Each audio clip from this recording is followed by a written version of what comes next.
It's time for Security Now. Steve Gibson is here. We got a jam-packed show. Lots of security news. Yahoo hacked. 1 billion accounts lost. What did the Russians actually do to hack our elections? And why the Florida court says, no, you got to turn over your passcode as well as your fingerprint. It's all coming up next and a lot more on Security Now. Netcasts you love. From people you trust. This is Twit. Bandwidth for Security Now is provided by CashFly at CACHEFLY.com.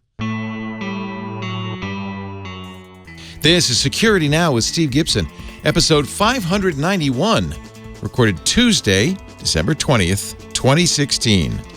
Law meets Internet. Security Now is brought to you by Tracker, a coin-sized tracking device that pairs with your smartphone and keeps you from losing your most valued possessions. Visit thetracker.com right now and enter the promo code SecurityNow to receive a free Tracker Bravo with any purchase. It's time for Security Now, the show where we cover your security and privacy online. The last fresh episode of 2016 with this guy, Steve Gibson, the man in charge at grc.com, our security guru. I think you have disciples, Steve. We follow Steve's way. I know I'm a disciple in the sense that when I see a weird security practice or something new, I always ask myself, what would Steven say? What would the Gibsonian response be? What would Gibson do? WWGD. I also... I think that you've helped me kind of be a better consumer of technology because of that, you know? Well, so, thank you. I do know, for what it's worth, that I get a lot of really good feedback from people who as you said, they'll see some news and send me a note to make sure that it's on my radar, and often say, can't wait to hear what you think of this, because as we've seen, exactly. Yeah, as we've seen, these things are complicated. It's funny. I was just thinking an hour ago about the Windows metafile issue. Wow. And which was controversial because it was clear to me and to Mark Russinovich when he looked at it that all it was an escape that would allow native code to be placed in the image. Now, and the problem is that people immediately go to how horrible that is from an exploitation standpoint, but it's important that it be put in context. Metafiles were created before networking. So this was a clever solution to what if the language of the interpreted metafile doesn't do something that we need? Oh, let's just let the metafile contain native code. Google does that with Chrome. That's, NaCl, their native library that allows them with a great deal of control to do the same thing.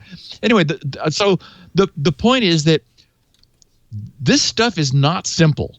And, me, I love figuring things out and living in complexity. That I just jump in with both feet. So, and I've had the advantage of being here all along, watching this sort of all happen. So for me, it's a symbiotic relationship. I love being able to look at these things and explain them to our listeners, and I'm just glad that so many people appreciate it. We do indeed. I look forward to that. I've learned, I have to say, in general, Twit's more educational for me probably than almost anybody, because I'm here for all the shows. And I do hear you using some of the stuff that we've talked about here on the other podcasts. Absolutely. where there's overlap. So this week I named this Law Meets Internet because the lead stories generally involve the struggle that I think we're just seeing the beginning of the internet becoming like really a thing. It's important now. And in fact, the first thing we need to talk about, at least somewhat, is this whole Russia hacking involvement, because we can't just ignore it. I really want to talk to you about this. We can't ignore it completely. Yeah. So, yeah. But I mean, it's clear that this is like the internet is really something, and so naturally, there's confusion about how to handle the intersection of what started off as pure technology with life, and the way civilized societies have figured out to do this. Well, I guess even tribal societies, they have their sets of laws too. So it's rules and regulations and do's and don'ts, and so we have a number of things there. We got, of course, the Russian hacking involvement in the U.S. We have to also talk about briefly, incredibly, it gets even worse for Yahoo. Who could have thought it could be worse than 500 million accounts breached? Well, yes, it can. Yes. Then we've got, speaking of legislation, we have some misguided anti-porn legislation that's been made in South Carolina, some troubling legislation in Australia, some legal confusion from the Florida appellate court that you were talking about on MacBreak Weekly, some good news finally on the patent scene from the U.S. Supreme Court. So those are all just sort of law things that happened in the last week. Some interesting problems with Linux desktop security. 4 new problems that have just happened recently. And again, the press has drawn the wrong conclusion. It's like, oh my God, Linux is no more secure than anything else. It's like, okay, slow down. Then also why last week's Mac OS X update was important. Because of responsible disclosure, we only found out now what got fixed, and it was kind of scary. Then we have more news about the Steganography malvertising attack that we discussed last week, and what the actual mechanism is that it's using. Some news of forthcoming inter-vehicle communications, which the National Transportation Safety, whatever it is mandating for like right now. It's proposed rules. Once it happens, it has a two model year cycle, and then any new vehicles need to be able to talk to each other. So we'll cover that in more detail. And something I thought would really interest you, Leo, that you'll probably want to talk to Scott about, is professional cameras are being called upon to provide native built-in encryption. Also, LetsEncrypt has an almost foreseeable yet still worrisome extension that we need to talk about.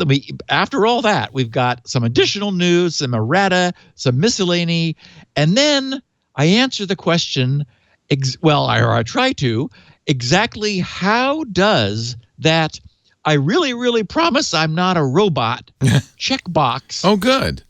non-CAPTCHA work? I've wondered this all a long time, so that's good. Yeah. So I think a great podcast. Good show. Coming up, and the law meets the internet. But first, before we get going here, may I interrupt just briefly to talk about our fine sponsor today, and I'm talking about the Tracker. I'm a loser. I'm a loser. I admit it. I'm a loser, baby. In the words of Beck, I lose my keys, I lose my remote controls, I'd lose my car if I didn't fortunately have kind of the Tesla shows up on my smartphone. But now my keys show up on my smartphone too. So do my bags, so do my remote controls. Anything I've got a tracker attached to. The Tracker is awesome. It's about a quarter-sized anodized aluminum device that pairs to your smartphone, iOS or Android, or your iPad for that matter, and lets you know where your keys are if you leave them behind. The Tracker is so awesome. It's thin, it's light. It's light enough and small enough that you could put it on a pet. In fact, they also offer a waterproof little case you can put it into. So if the pet gets wet, the tracker keeps on going.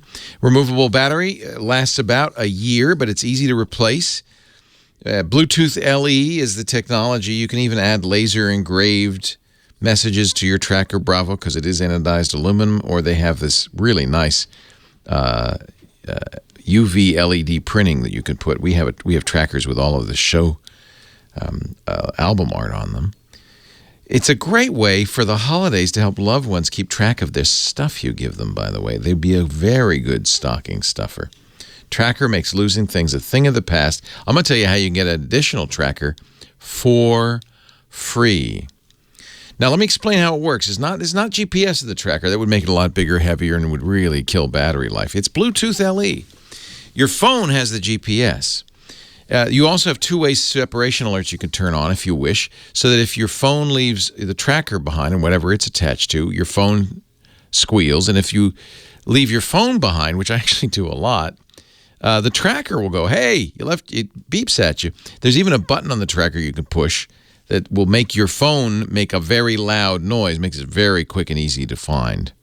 And the tracker does something extra good. They have a crowd GPS network. They have sold so many trackers in since they started, about a year, 2 years ago? 2.5 million trackers out there. Every blue dot you see, those are trackers. And you can see Europe, North America, South America lit up. Now, here's why that's a good thing. Let's say you leave your keys behind. As you know, with Bluetooth, it's got a range of 30 meters, about 100 feet. Now, that means once you get far enough away from your keys, you're not going to have an update to their location. Your phone will show the last place it saw it. Oh, but there's more, because if somebody who is using the tracker walks by your keys and their app sees it, it'll update your app. So you can find your keys even if you're hundreds of miles away, thanks to the Crowd network. Your phone can track up to 10 devices at once. It is actually, they have 3.5 million devices shipped now. What? Whoa. So here's the deal. Go to thetracker.com and never lose your possessions again. Plus, just for you, if you use the promo code SECURITYNOW to receive a free Tracker Bravo with any purchase. Great holiday gift. Very affordable, too. The Tracker, TheTracker.com. Never lose a thing again. Even you, Ozzy. I'll never lose you, Ozzy, because he's got the tracker around his neck. Thetracker.com. Promo code SECURITYNOW. Steve Gibson, back to you, my friend. Our picture of the week, I got a kick out of. Yes. I don't know where it came from, but I think everyone's probably heard that, like, those you don't go on Facebook, but Facebook is loaded with this kind of quiz thing. Oh, okay. And this could easily be a Facebook quiz. Well, so remember, what was it? I think your porn name. Yes, that's what I was going for. I think it was your childhood pet and the street you grew up on, something like that. Yes. And which would make me Terry Overhill. That's good. For an older porn star. So, yeah. Well, and I would be, I guess. By the way, don't give out some of these could be used in security questions. But I know you're smart enough. You would never use anything factual in a security question. Exactly. But that could potentially be another reason why they put these quizzes up, right? Well, okay. Well, and that of course, is the point. So in that vein, this appears to be, for the people who don't have video, this is a form you fill out that says, what's your Star Wars name?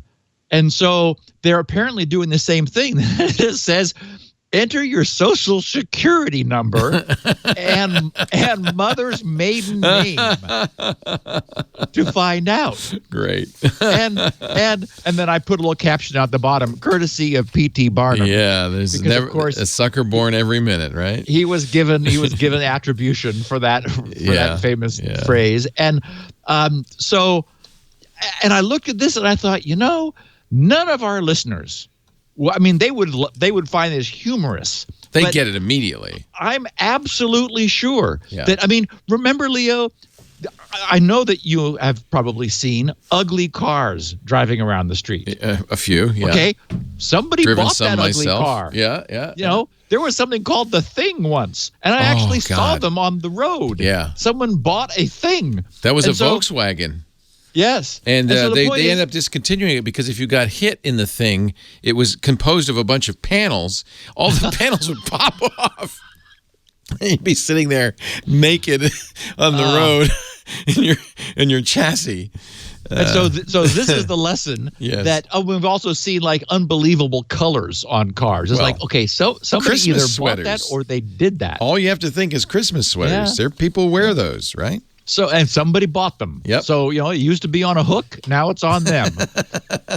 So the point is that somebody is going to see this and go, oh, I can't. What's my Star Wars name? Star Wars name. I want to know. Let me think I now. gotta know. Let me look up my social security number and put that in and my mother's maiden name. And oh, wow. Anyway, yikes. Just got a kick out of that. Perfect photo of the week for us. Okay, so Russian election hacking. Now, we're in a situation again where neither of us have any facts. Right. That is, I'm not on the inside. I have no connections with the NSA or CIA or anything. Well, the 17 intelligence agencies, of which I can only name 3. Yeah, it's like 17. 17? Who are these Clapper people? is still clapping around in there somewhere, too. He's in charge of the whole Schmeagle. But there is something we could say, and that is that from the coverage that I have seen, it appears that, well, and in fact, there's another, the news just broke today, and I may make it the subject for week after next podcast, the first podcast of 2017, and that's a massive Russian organized ring was found doing fake advertising, generating, it's estimated, between $3 and $5 million per day in ad fraud. Anyway, the point is that in the sort of standing back from 10,000 feet, in general, I get the sense that Russia, for whatever reason, has been expending a great deal of effort on the cyber front. That is, in all things cyber, attacks, penetrations, scams of all kinds. We're often talking about .ru domains, and things are generally terminating back in Russia. And so and as I understand it, they don't have a super energetic economy. It's not producing like a lot, except for I guess some natural resource based stuff. So it's also something that is perfect for that kind of an economy. That is, cyber is, because it doesn't have a high entry cost. It scales well, and so forth.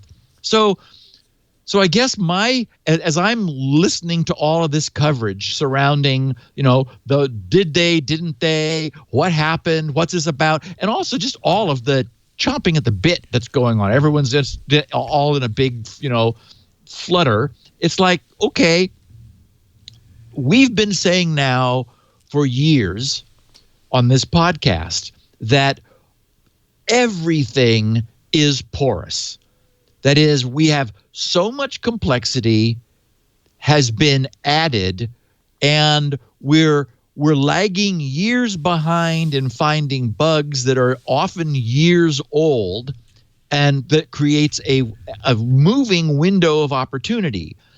All of that says that the more you want to do something, the more opportunities you can find. That is, everywhere we look, we see attack surfaces that can be leveraged. And apparently Podesta got his emails hacked by clicking on a phishing link, which got something installed in his machine, and then they were able to say, "Oh, thank you very much," and look around. So stuff we've been talking about for years is happening, but also there are, many of these organizations have subcontractors, which may or may not be very good. Some of the stories we heard were that the FBI was, for example, notifying a subcontractor who did IT for the Democratic National Party for months that their machines had been penetrated. And the IT guy didn't even take it seriously. He was part-time, and he didn't think it was the FBI. He thought it was just a prank call. And I mean, so it's a combination of human error, human factors, and of course, ultimately, software errors are the same thing. They're extensions of human mistakes that well-intended and intending programmers make, which doesn't keep the software from working, but it does create opportunities for bad guys to get in. And so I guess my take is I'm not, without any evidence, without any insider knowledge, except if you just swept your arm across the last several years of this podcast, you would have to come to the conclusion that when somebody wants enough to get into something with the way things are today, as we wrap up 2016, it's possible from literally hook or crook. You can get in, and especially a targeted attack, where a spear phishing attack, where they're going after a specific asset. That's very hard to defend against. Correct. I would say it's beyond hard at this point. I would argue it's probably impossible. With everything we've seen, we keep seeing gifted hackers able to penetrate whatever they want. Pwn to own, every browser falls in the first hour. And it's like, ouch. And, and mobile phones do too. And it's presumed that a government attacker has access to all, unlimited resources or virtually unlimited resources. Yes. So if we imagine that Russia has decided by policy sometime in the past that the internet is the best thing that ever happened for enabling them as a society, as a nation state, to mess around with other countries, then you put compared to, for example, what the U.S. spends on military, you put relatively tiny cyber resources behind a concerted effort, and all of the evidence would suggest that they can pretty much do anything they want to if they try hard enough. And it goes both ways. We're clear. I mean, why wouldn't we be doing exactly the same thing? Right. And there's a certain irony in it. It's the CIA saying, well, the Russians subverted our election after they have, that agency specifically has subverted elections with all sorts of covert actions over the last, 5 or 6 decades. We were listening to Angela Merkel's phone. Right. She was a little annoyed. That was the NSA, but the CIA guaranteed that we would win elections all over the world, and has for years. So you and I both are liberals and probably voted a little differently than the outcome. But I think it's a little overblown to blame Russia on the outcome of the election, or to say, I didn't say that. No, I know. I know you didn't say that. That's what's being said. And I'm kind of want to push back a little bit on that, not because I'm happy about the result of the election particularly, but just because it doesn't seem like, getting into the DNC's email, if you said they got into the voting machines and changed the count, okay, but that doesn't seem to be what they're saying. No. Well, and relative to whether the election was altered, as we know, you can't prove a negative, right? And so there's no way now retrospectively. Although we just saw today reports that said that there doesn't seem to have been any widespread voter fraud at all. Right. And I was thinking more in terms of biasing the electorate. On the other hand, you would argue that our own FBI was a substantial influence in that, with the timing of what Comey understood. I mean, I completely understood the position he was in. That you could argue, yeah. He couldn't say nothing, or after the fact, he would have been blamed for not saying anything, and vice versa. That you could argue about, but I think it's, in a way, it's a disservice to point at the election results, because what I would far prefer to hear our intelligence services saying is we have widespread evidence of Russian hacking in a variety of activities. We need to do something about that. When you tie it to the election results, it makes it much more of a partisan issue that really doesn't. It's a disservice to the much larger issue. Well, but I don't think they want to talk about how much we're doing. So I think they're reluctant to get into that larger issue, frankly. Right. I think that's exactly true. Yeah. Yeah. I mean, I'm much worried, and we've talked about this before, worried about hacking the grid, for instance.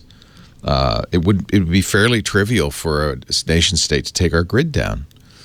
I mean, I'm a lot more worried about that. Anyway. UPS, baby, battery backup. Yeah. Well, I'm not worried about my servers anyway. Yeah.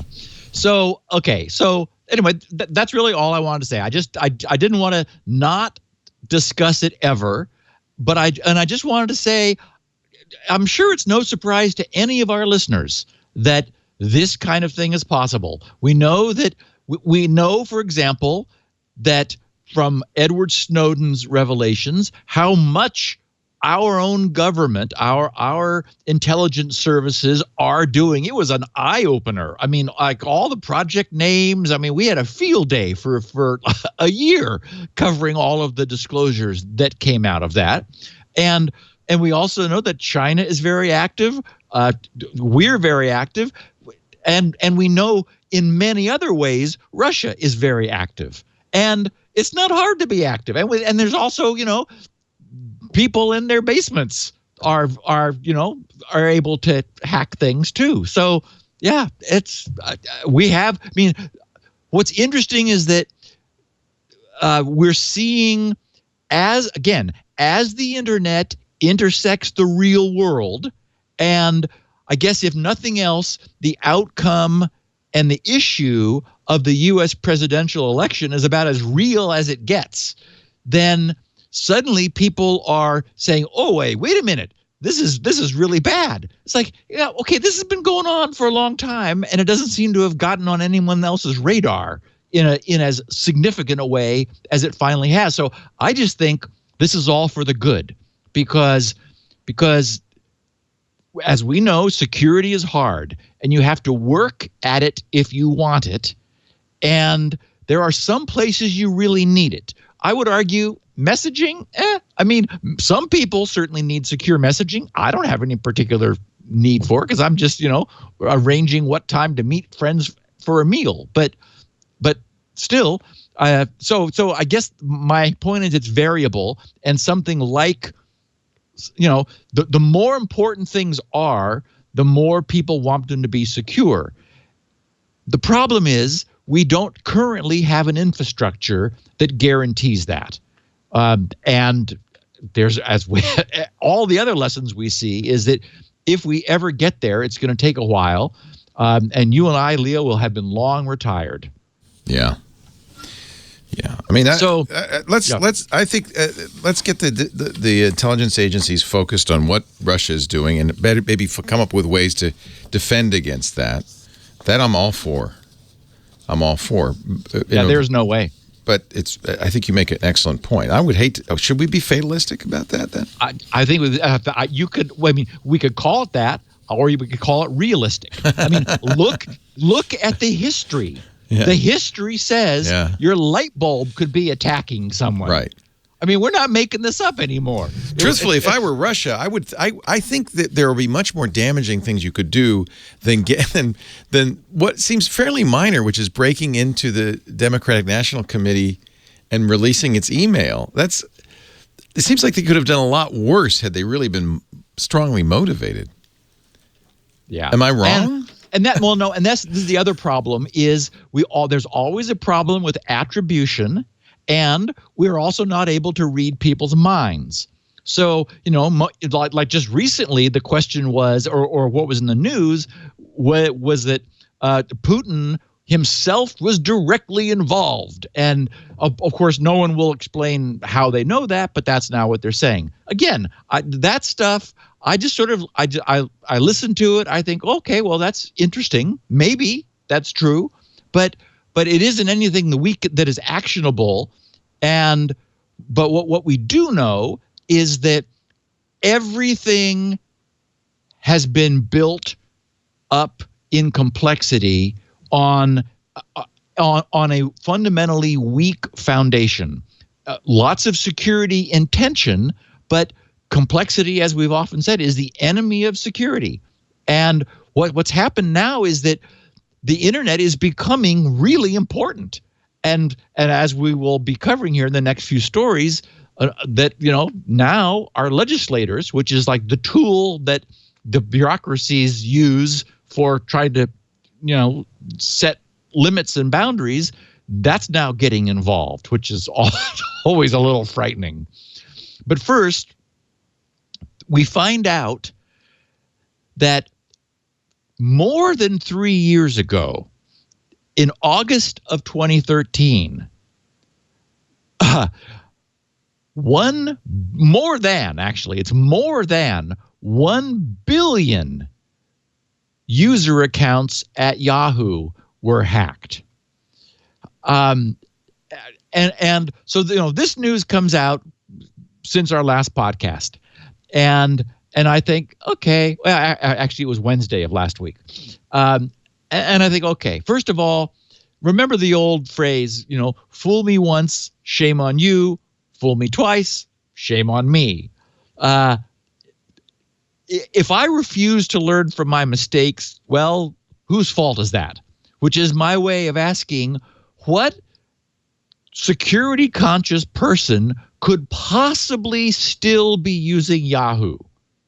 That is, they've been sending up mushroom clouds for every few months for the last year, and anybody who is concerned about security should be long since gone.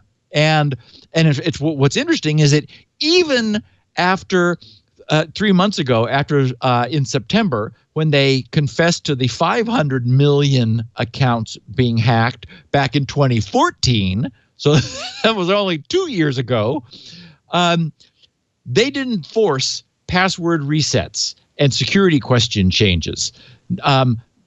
Now they're doing so. What we've learned is that this most recent billion-plus account disclosure revealed sensitive user information, including names, telephone numbers, dates of birth, hashed passwords, and unencrypted password reset security questions. Speaking of Terry Overhill. So if anyone listening to this is still using a Yahoo email account,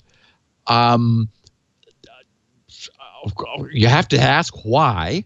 And also, absolutely, the only thing you really have to do is make sure you're not sharing any of that information, your password reset security questions, your hashed password, which is who knows how 3+ years ago it was being hashed. It's hard to imagine it would have been secure, and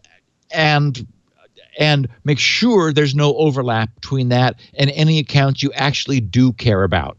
I can understand having a throwaway email account, but just be very careful with the way you use it. And unfortunately, we're also seeing ways that someone getting into an email account can escalate their attack through various other means. So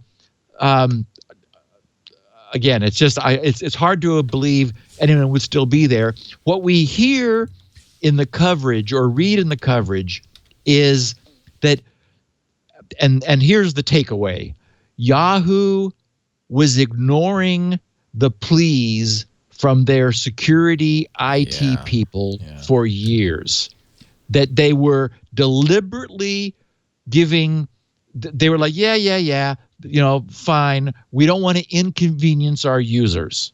So what's one of our other major mantras on this podcast is, security and ease of use are always at odds with each other. And so what we're seeing is the downstream consequence of a huge company with public-facing accounts, Yahoo Mail, that also has the policy of not doing what their security people are urging them to do for years because they don't want to ruffle any of the feathers of their users. So billions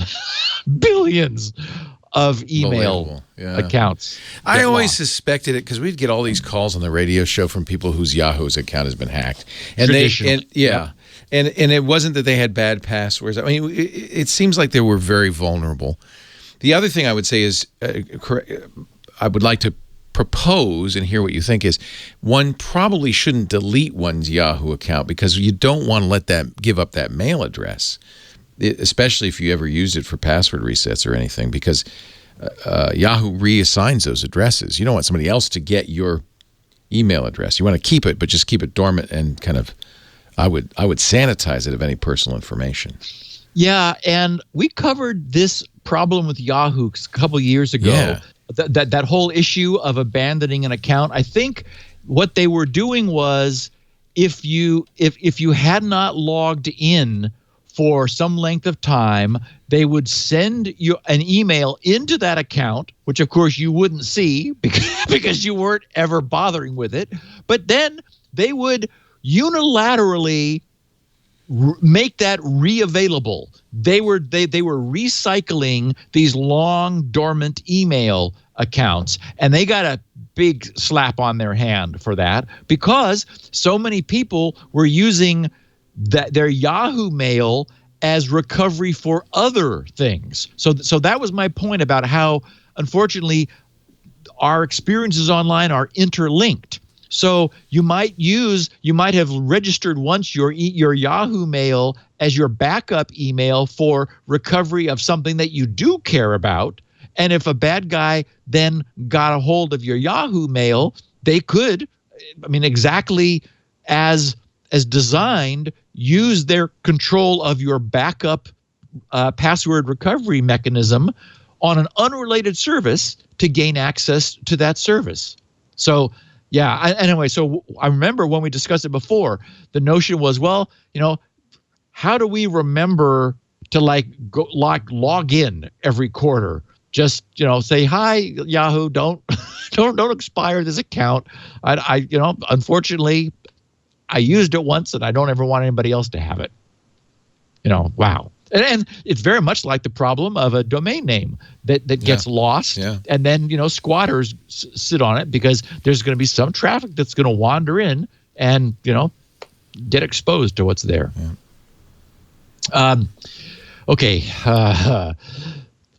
South Carolina legislation that has been proposed by Bill Chumley, a state representative, Bill Chumley. He has filed a bill to require computer sellers to install digital blocking capabilities on computers and other devices that access the internet to prevent the viewing of what the bill says, obscene content. What? Yes. Yes. The proposal would, again, it gets better. The proposal would also prohibit access to any online hub that facilitates prostitution and would require manufacturers or sellers to block any websites that facilitate trafficking. So he's saying if you're going to sell computers into South Carolina, our citizens must be protected. But now here's where it starts to get sort of strange. Both sellers and buyers can get around the limitation for a fee. The bill would fine manufacturers that sell a device without the blocking system, but they could opt out by paying $20 per device sold. And What? I know, even more oddly, buyers. Who gets the $20? Well, and here we go. That's exactly the right question, which is why I think this whole thing seems a little fishy. Now, wait, we're about to get there. Buyers could their age and pay $20 to remove the filter. It's like, okay, what? Huh? The money collected would go toward the Attorney General's Office Human Trafficking Task Force. This is just goofy. Whoever this guy is, it's not. If it passed, then we should talk about it. But this guy's a crackpot. Chumley's bill has been referred to the House Judiciary Committee. Yeah, where they're going to bury it. And so my comment was the weird quote, adults may pay $20 and have the filter removed, gives the legislation more the character of a fundraising extortion racket for the Human Trafficking Task Force, which, I mean, that's a great task force, but still, it's like, what? Yeah. So anyway, this just popped on the radar, and I thought, okay, this is too crazy. This is a mishmash. And as you said, Leo, until a gavel drops, it's just we've seen lots of legislation come and go that never it's never got any. Well, but to be fair, there is they have filters in the UK. They have I think they have filters in Australia that are mandated. That's our next story. Actually. Okay, go right ahead. I don't mean to slow you down. Meanwhile, an Australian court ruled on Thursday, December 15th, last week, that the Pirate Bay and a collection of other sites must be blocked by internet service providers. I have in the link in the show notes. Oh, I should mention, show notes are already online for anyone who wants to follow any links there. So I'm now working to have them always on the Security Now page, grc.com/SN. The first item there is this week's podcast, and I will continue to try to get them up immediately. So the measures have not been implemented yet, but this just happened on the 15th. ISPs have 15 days. That is, by year's end, by New Year's, internet users will be blocked by default by ISPs. Now, what's interesting is that Google's data shows a large surge in searches for the acronym or the abbreviation VPN, and VPN services have reported a significant increase in interest from Australia. Justice John Nicholas of the Australian Federal Court has ordered Australian ISPs to block the Pirate Bay, Torrents, Torrent Hound, ISO Hunt, and Solar Movie, and many proxy and mirror services of those that, as the coverage says, marks the start of a mass internet censorship down under. And as we're not surprised to find that this is the result of a case brought by Roadshow Films, Foxtel, Disney, Paramount, Columbia, and 20th Century Fox. So, stakeholders in copyrighted material are saying, we want access shut down to these sites that exist purely for the sake of piracy. And more than 50 ISPs are now required to start barring subscriber access to these sites. And there's also, I did not go into the details of the legislation, but it's been in the works for quite a while. And since it began, Torrents, Torrent Hound and Solar Movie have already shut themselves down, but the judgment continues to name them in case they might return. So the ISPs are given some latitude about how to actually perform the blocking. They could use DNS, so like intercept and remove those from DNS services available in Australia, so you just can't get the IP addresses, or block the physical IP addresses as they try to exit from Australia, or also filter and block on the URLs, or any alternative means which are approved by this coalition of copyright holders. And this is a little worrisome now, too, because this legislation essentially puts this group of copyright holders into the loop, like permanently in the loop for like, can we block them this way? Is this okay? And there's apparently a $50 charge to the copyright holders per blocked site. So it's not free for them to keep adding them, but there is a mechanism also for them to routinely go back and say, okay, and now we want you to block this, and this, and this. So, wow, it just seems like a very slippery slope. And a template for what's going to happen here in the next year, I would predict. You really think so? Yeah.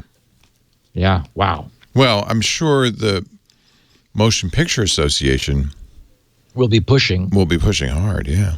Yeah, who was it? It was a leading Democrat who went to work for the MPAA. I can't remember his name now. I was disappointed. Yeah. Yeah. Yeah. It's it's sad. I mean, we have a mess. It's a revolving door. Yeah, and again, here again is real world meets internet. And unfortunately, this is an attempt to apply controls that the internet was not designed to provide. We were, in the early days of innocence, we were all celebrating freedom of expression and the openness and how it was uncensorable and all that.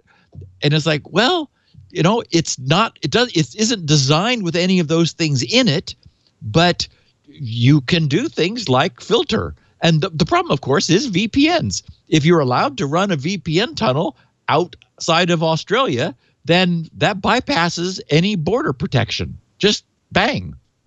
So no wonder searches for VPNs are on the upswing. By the way, it's Chris Dodd, the chat room says. Chris Dodd. Yep, that's exactly who I was trying to think the thing that really worries me is you get then this escalating battle between the people who want to filter government at the behest of the copyright holders and users, and it really is bad in general. Then VPNs get blocked, right? And then ultimately it ends up being not just bad for people who want to steal movies. It's terrible for everybody. Well, and as we've talked about, there's a real problem with false positives. Right. I often hang out next to a Verizon that has free open Wi-Fi. And so it's great Wi-Fi, so it's there. So I'm not doing anything that I'm trying to hide. So I'll use their Wi-Fi. And sometimes, because I'm also researching medical stuff, I'll get a block page. And it's like, what? Because of course there's some overlap, but maybe the page mentions testosterone or something. Who knows what? But but for whatever reason, this is like, it's PubMed. It's our government's medical research archive, and Verizon's Nannygate isn't letting me see a page because it's like, oh no, you can't get there. It's like, oh, okay. So unfortunately, as we know, it's an imprecise technology, and even the definition. Who was the judge who famously said, well, I can't define pornography, but I know it when I see it. It's like, well, okay, how do you write a law around that? Yeah. It's what it is, what the problem is that I'm not for stealing things, but and so I you know, and that's one of the things laws and government do is they punish thieves, and that's an appropriate thing. I don't want somebody to come into my house and steal my stuff either. But the problem is the people who are making these laws are generally, in fact, entirely ignorant of the how the technology works, the technological issues, and the long-term consequences of the things they ask for. And that's what worries me more, is the ignorance among lawmakers. That and that we have a history now of the copyright holders being very overreaching. As we've often quoted on this podcast, they tried to prevent home videotape recording under the argument that it was purely for piracy. That's the only reason anybody would want that, was piracy. Fortunately, that didn't happen, and we're able to record content for our own consumption at home. But against the desires of the media providers.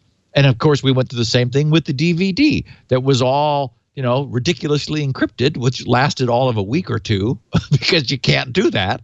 There's just no way to do that securely. But again, a huge amount of effort was put in, and it just ended up inconveniencing everyone and producing no effective result. I said 10 years ago that ultimately the ultimate freedom fighters would end up being hackers. People who know how to use technology and can protect our freedom online.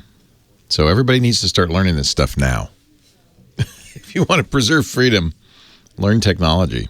Yeah. Otherwise, it's used against you.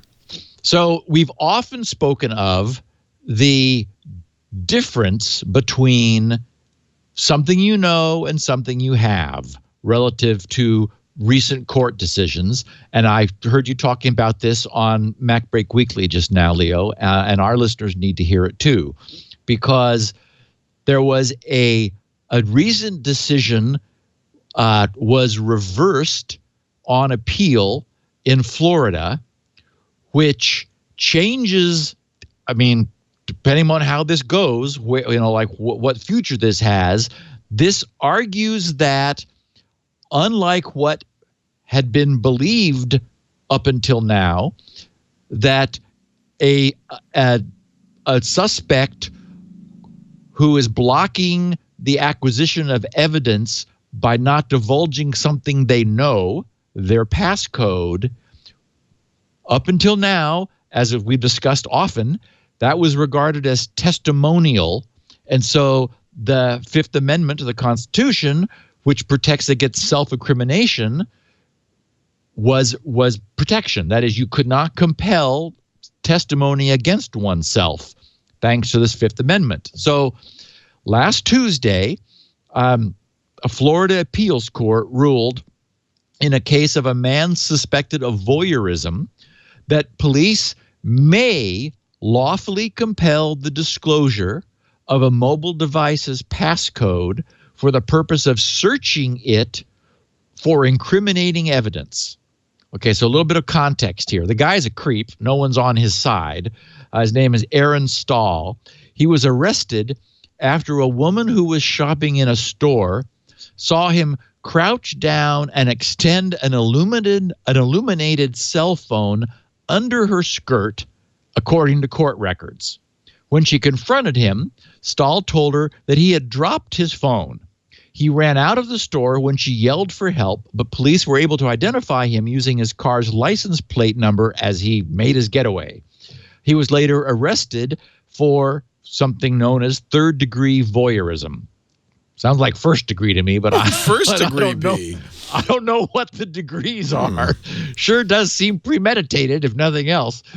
In a police interview, Stahl initially gave verbal consent to a search of his cell phone. So I said, will you let us search your cell phone? He said, yeah, okay, which was an Apple iPhone 5, but subsequently withdrew his consent before telling the police his 4-digit passcode. Once police obtained a warrant for the phone, they were unable to access the photos on the phone. Okay, again, no one's on this creep's side. We're on the side of civil liberties, and the question of, does the Fifth Amendment still apply? So there's what I described in my notes as tortured logic. There's some rather tortured logic at this. So at trial, the judge denied the state's motion to compel Stahl to give up his passcode, finding that it would be tantamount to forcing him to testify against himself in violation of the Fifth Amendment. But subsequently, the Florida Court of Appeals Second District reversed that decision. Actually, it was last Wednesday, finding that the passcode is not, this is what's strange, the wording of this, but I was careful to get it. The passcode is not related to any criminal photos or videos found on the phone.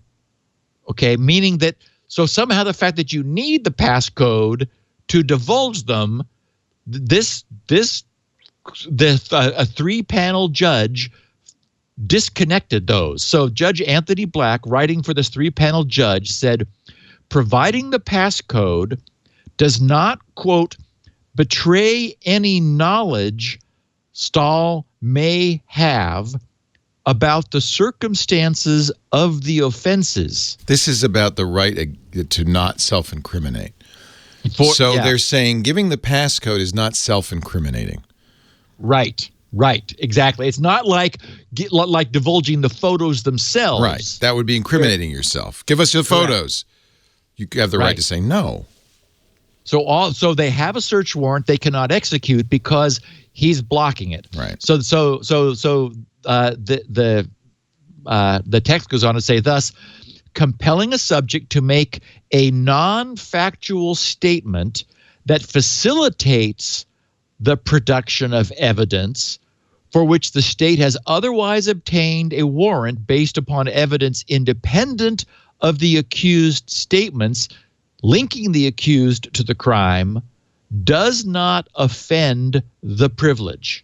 In other words, they assert that a passcode is not testimonial, it's surrender. So you're compelling a person to surrender something, not to testify.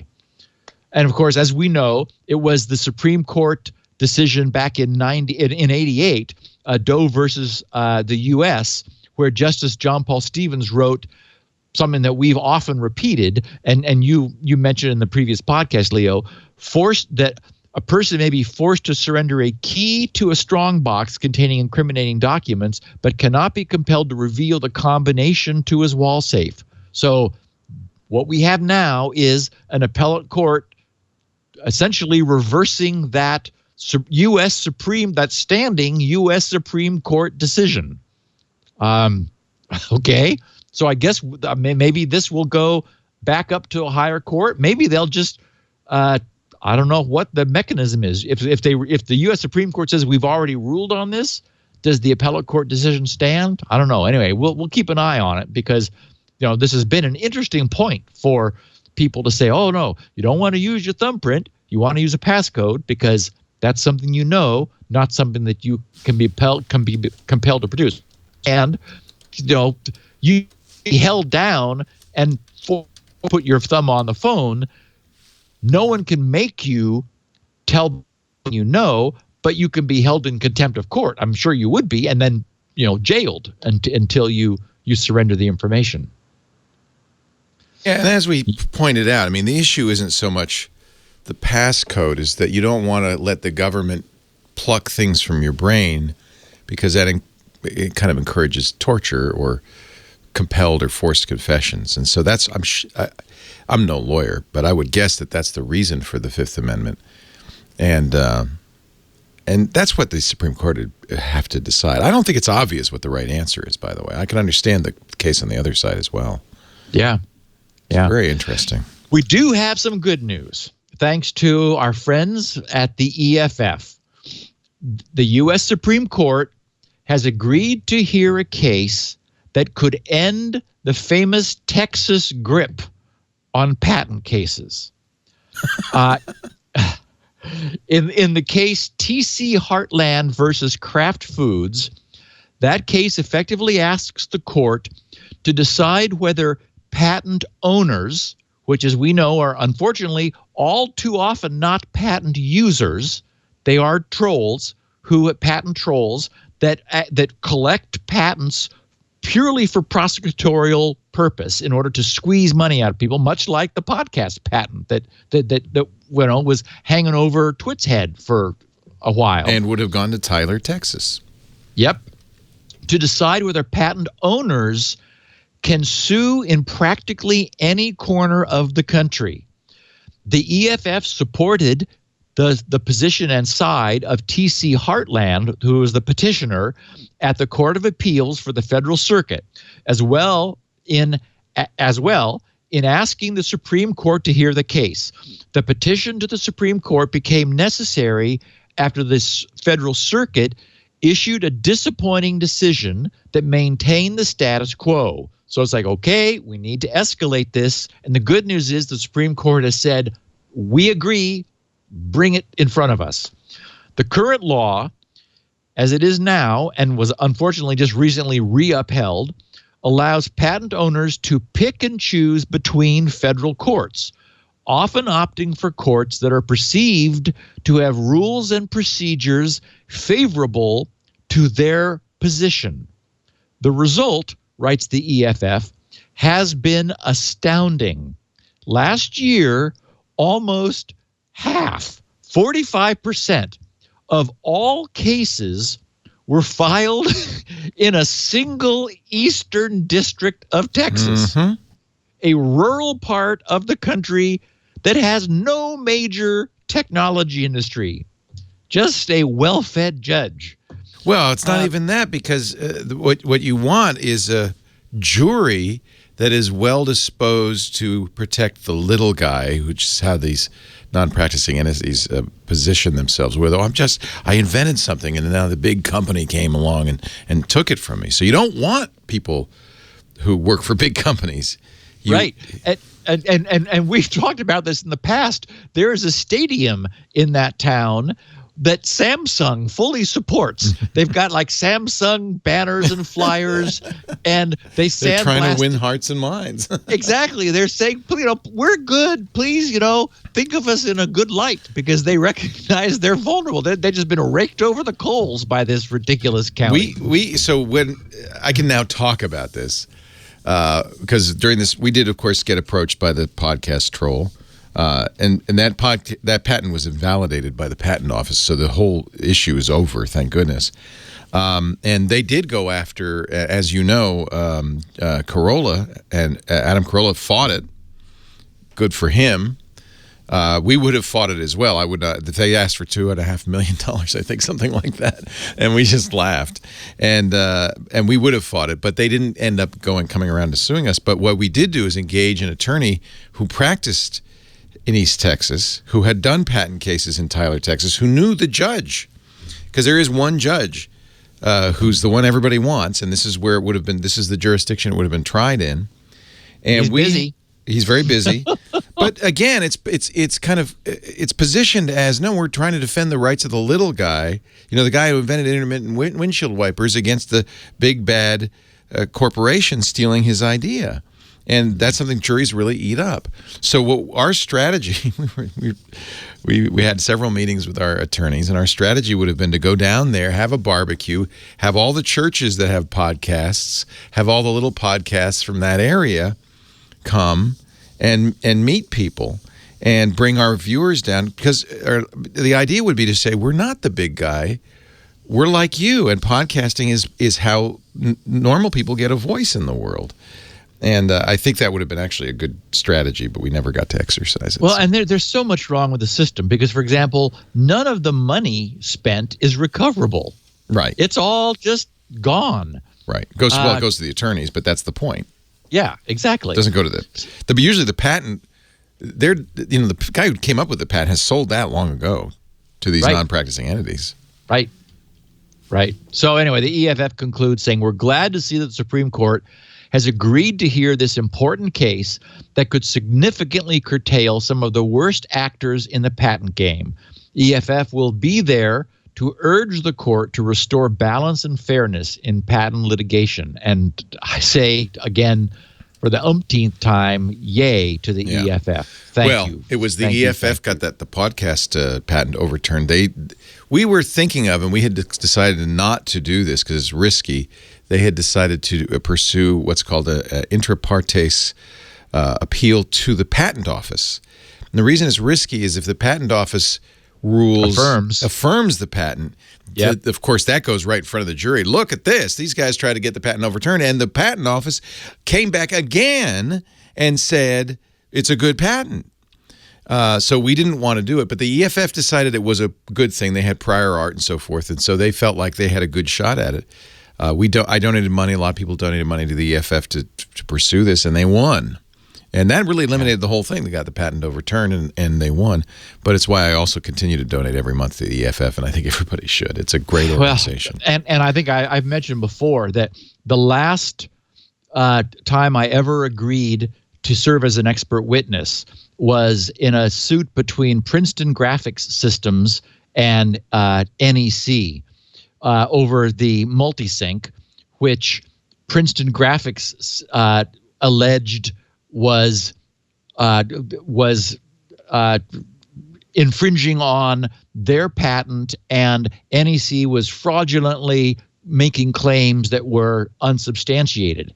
And so I thought this sounds interesting, and so I said, yeah, I agreed with NEC's position, so I let them hire me and explain to the judge, as I do, so clearly, so carefully, so that the fly on the wall understood like what was going on here with its two neurons. They've been synchronized, and the decision came down the wrong way. And I thought, okay, I'm not here to make money.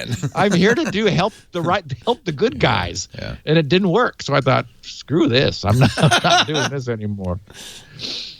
Okay, so on the topic of everything is porous, Linux is in the crosshairs. A neat security researcher, Chris Evans, who we've spoken of before. I'm not sure if he's employed by Google or affiliated. He does on his site refer to his buddy Tavis Ormandy, and of course we know Tavis well of Google. Chris has been playing recently with the GStreamer. Okay, are you sitting down, Leo? Yes. Media library. And we know what a problem Android had with its media library. Turns out GStreamer is the de facto media processing pipeline, which is open source, multi-platform, present in most Linux distros by default, and makes stage fright look like a good thing. And so this is just the beginning of taking a look at it. So about a little over a month ago, November 15th, Chris posted on, he has a blob.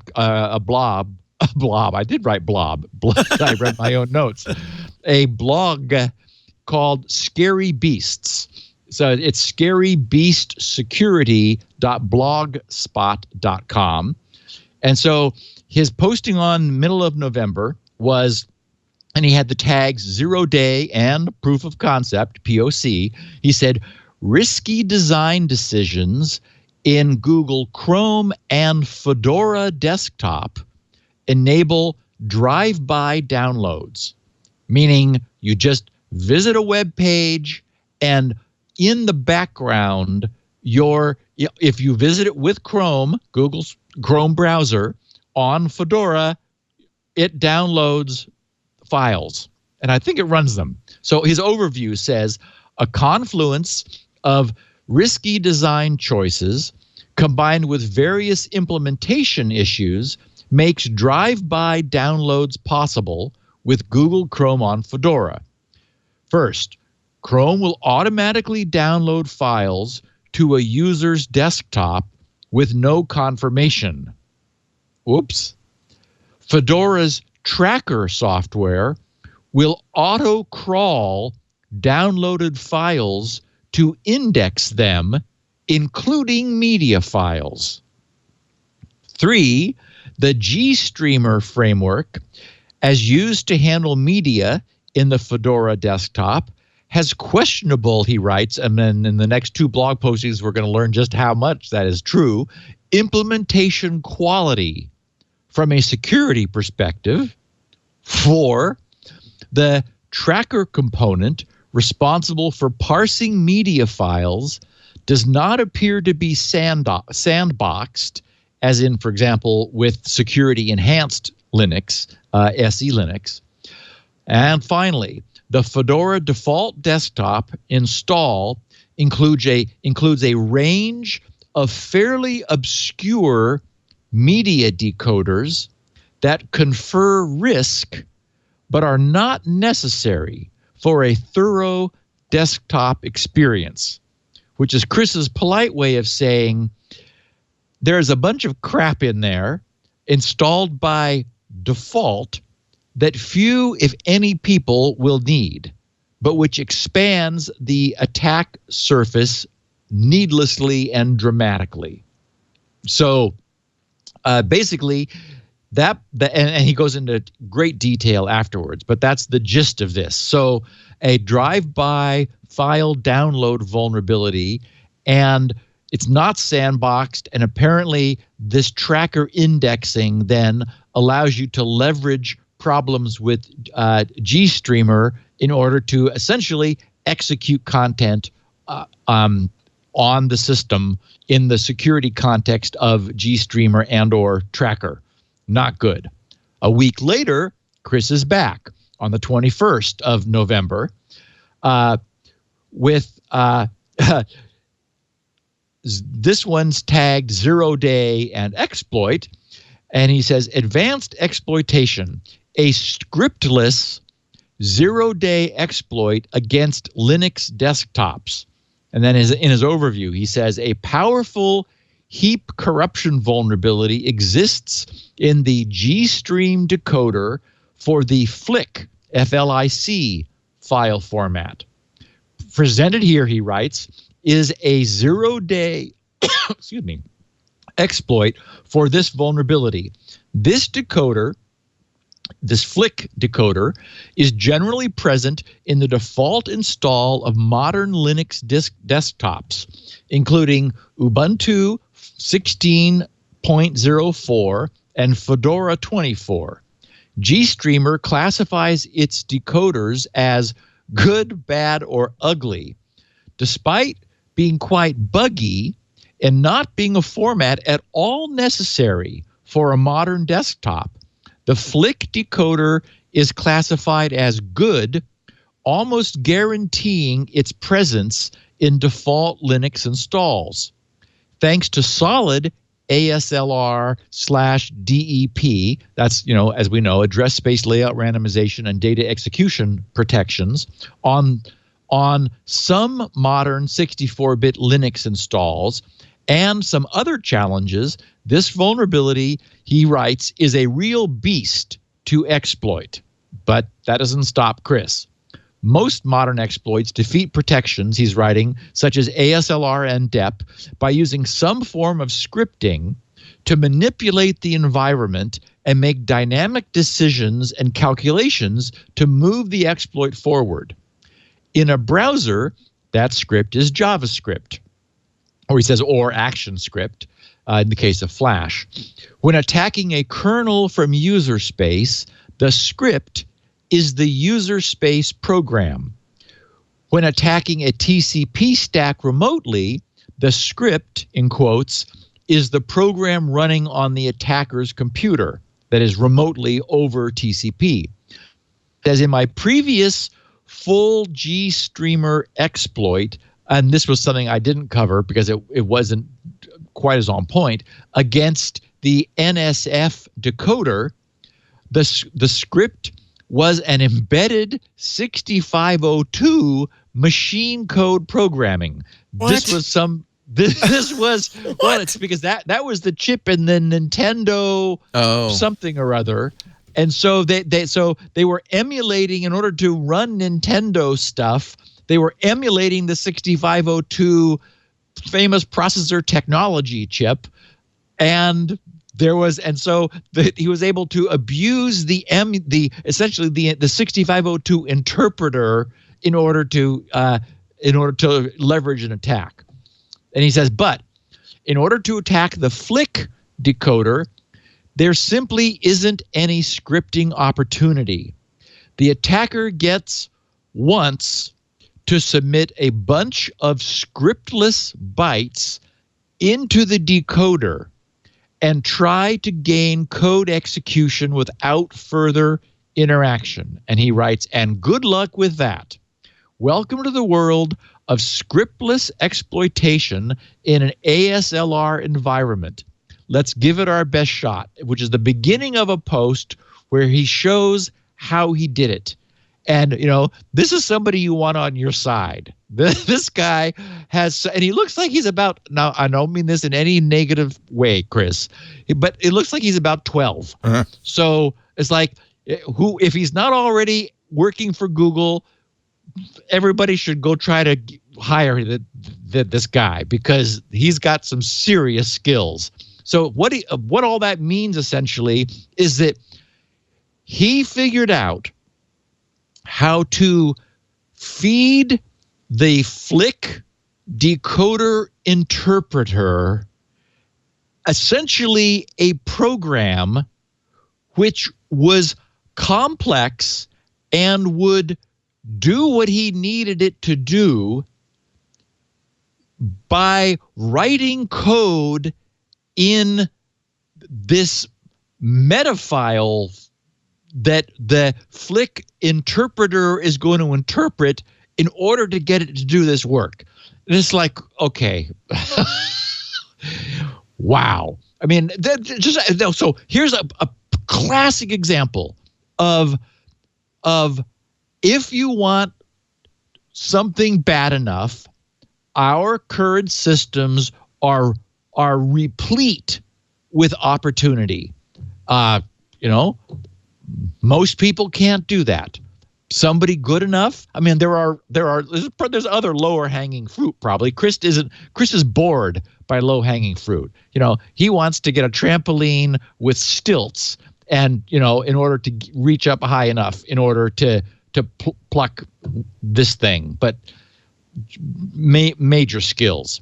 And finally, this brings us to last Tuesday, a week ago, when he posted most recently apparently he'd been working on this Super Nintendo thing for a while.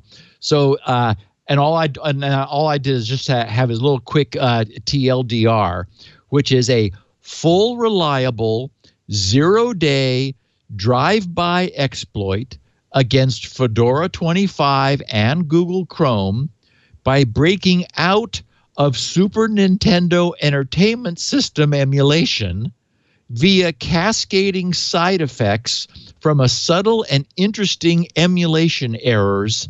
And then he says, very full details follow.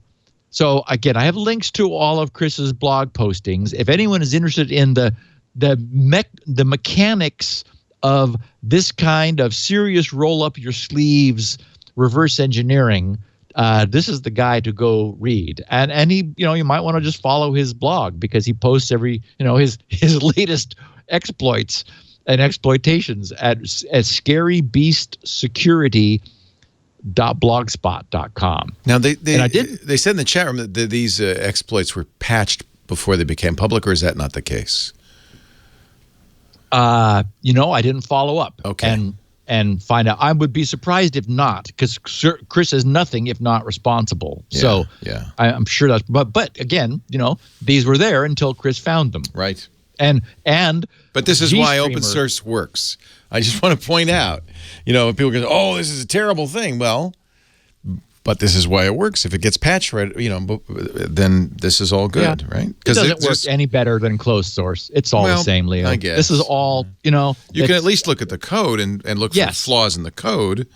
But that also allows you to look for exploits in the code. So, it's a double-edged sword. Yeah, I guess. Yeah. Yeah. No, and that's what people do. They go over the code to find it. And so, for example, when Microsoft releases updates, people have to reverse engineer the patch in order to figure it out. There's no reverse engineering needed here. You just look at the open source. I think. By the way, GStreamer I think is not open source. Come to think of it, I think it's proprietary. No, is it non-free? I looked on Wikipedia. It's got a full Wikipedia page. I think it's completely open, but I'm not sure. I know it's multi-platform. Yeah. And I did mention 4 vulnerabilities. Those are 3, and this is just quick. There's another researcher who knows Chris recently posted his, which is and I guess Chris is probably a Fedora user, so that's why his exploits tend to be Fedora based or aiming. Not that other distros wouldn't have the same problem. He says his was reliably compromising Ubuntu desktops by attacking the crash reporter. And he just writes, in this post, I'll describe how I found a remote code execution bug in Ubuntu desktop, which affects all default installations from Quantal on. The bug allows for reliable code injection when a user simply opens a malicious file. Okay, so the user has to take action. The following video demonstrates the exploit opening the GNOME calculator. The executed payload also replaces the exploit file with a decoy zip to cover its tracks. Full source code for this exploit is available on GitHub. And he says this research was inspired by Chris Evans' great work on exploiting client-side file format parsing bugs in the GStreamer library, the GStreamer media library on Ubuntu. We will look forward to other default file handlers on Ubuntu. We will look for other default file handlers on Ubuntu which may be vulnerable to exploitation. I'm not, he writes, a binary exploitation guru like Chris.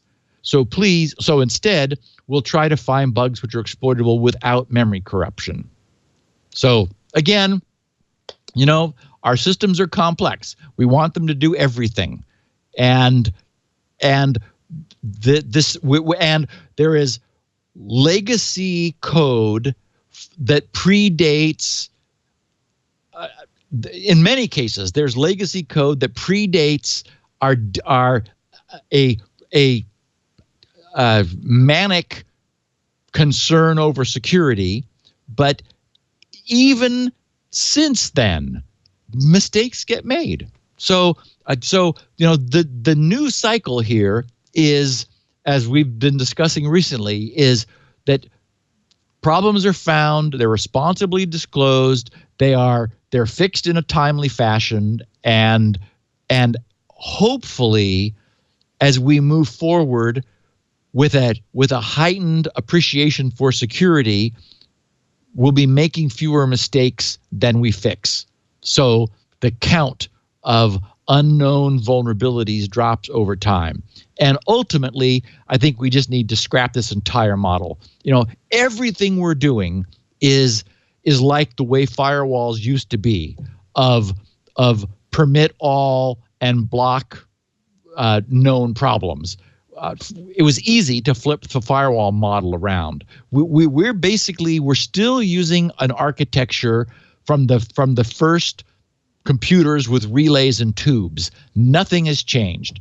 Our systems are fundamentally exploitable because of the way they're designed, and I think we're getting to the point now where we have enough excess power. This all comes from the fact that computers have never been able to be as fast as we needed them to be. So we just did a the fastest possible solution.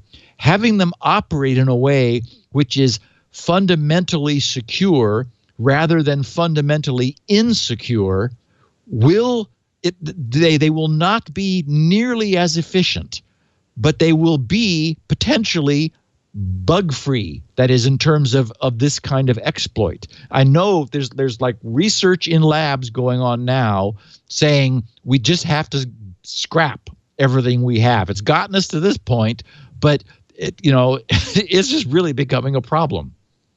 So, and we learned also, just to sort of share the wealth, that last week's patch of Apple's Mac OS X closed a problem that we've discussed for years. In this case, with the fact that Thunderbolt gave external peripherals that were attached to the Macs DMA access. After the patch was in place last Thursday, the guy who figured this out told us what he had found. He wrote Mac OS File Vault 2 let attackers with physical access retrieve the password in clear text by plugging and in this case, he quotes a $300, but it certainly didn't, just because it was available for $300, Thunderbolt device into a locked or sleeping Mac. The password may be used to then unlock the Mac to access everything on it. To secure your Mac, he writes, just update it with the December 2016 patches. Until then, anyone, including but not limited to your colleagues, the police, the evil maid, and the thief, will have full access to your data as long as they can gain physical access, unless the Mac is completely shut down. If it's sleeping, it is still vulnerable. So he poses the question in his coverage, how is this possible? He writes, at the very core of this issue, there are two separate issues. The first is that the Mac does not protect itself against direct memory access attacks before Mac OS is started. The EFI BIOS, which is running at this early stage, enables Thunderbolt, allowing malicious devices to read and write memory directly. At this stage, Mac OS is not yet started, but it resides on the encrypted disk, which must be unlocked before it can be started. Once Mac OS is started, it will enable DMA protections by default. So the point is there's a little window of opportunity between after the motherboard BIOS boots, which by default enables the Thunderbolt hardware interface, and until the Mac OS has booted, which is then able to apply the DMA memory restrictions that we've talked about in the past as a means of thwarting this kind of DMA access. There's a little window there, a gap. The second issue, he writes, is that the file vault password is stored in clear text in memory, and it's not automatically scrubbed from memory once the disk is unlocked. The password is put in multiple memory locations, which all appear to move around between reboots, but remain within a fixed memory range, obviously making that range searchable. This makes it easy to just plug in the DMA attack hardware and reboot the Mac. Because the reboot doesn't wash away what's in RAM. So the reboot then allows that window to give the plugged-in device access before Mac OS starts to restrict its access, but while the previous content of RAM is still present. So he says, Once the Mac is rebooted, the DMA protections that Mac OS previously enabled are dropped. The memory contents, including the password, is still there, though. There is a time window of a few seconds before the memory containing the password is overwritten with new content. So this was responsibly disclosed. Back last summer, at the end of July, the issue was discovered. At DEF CON 24 in early August, on the 5th of August, PCI Leech is what the hardware was called, was presented. But although known, the file vault issue was not mentioned. 10 days later, Apple was notified. The day after that, on August 16th, Apple confirmed the issue and asked to hold off on disclosure. And then on the 13th, 1 week ago, Apple released Mac OS 10.12.2, which contains a security update. And he verified that it worked on his MacBook Air. And then his conclusion gives props to Apple. He wrote, the solution Apple decided upon and rolled out is a complete one, at least to the extent that I've been able to confirm. It is no longer possible to access memory prior to Mac OS boot. The Mac is now one of the most secure platforms with regard to this specific attack vector. So, as often, it's secure now. It wasn't before, but it got responsibly handled. Apple got the fix in place, and something that could have been done just with a physical hardware device that was able to rapidly scan memory, find the plain text password that had been left in memory after the machine had been suspended or put to sleep. We learned also more details about the Steganography. There's widespread agreement that I made up the term Steganometry. Oh, too bad. I liked it. Well, so that means measuring steganography. Yeah, there you go. See? Yeah. How big is your steganography? Yeah. Well, that would be Steganometry. Yeah. So we learned more about what's going on, and it's chilling, so I wanted to share it.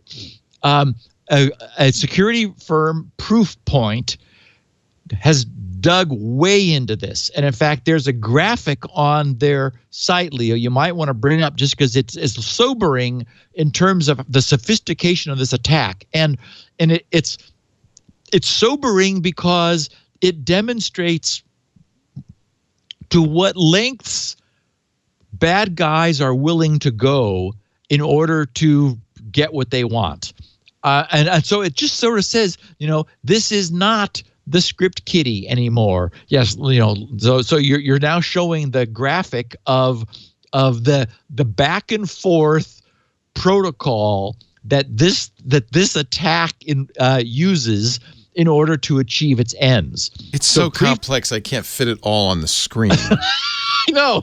Proofpoint researchers have reported frequently this year, they write, on the decline in exploit kit activity, or they call them EKs. So they say EKs, though, are still vital components of malvertising operations, exposing large numbers of users, and we're talking millions, to malware via malicious ads.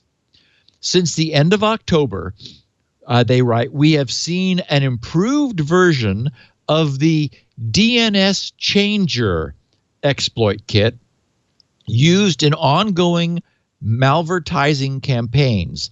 DNS changer attacks internet routers via potential victims' web browsers. Okay, so think about that.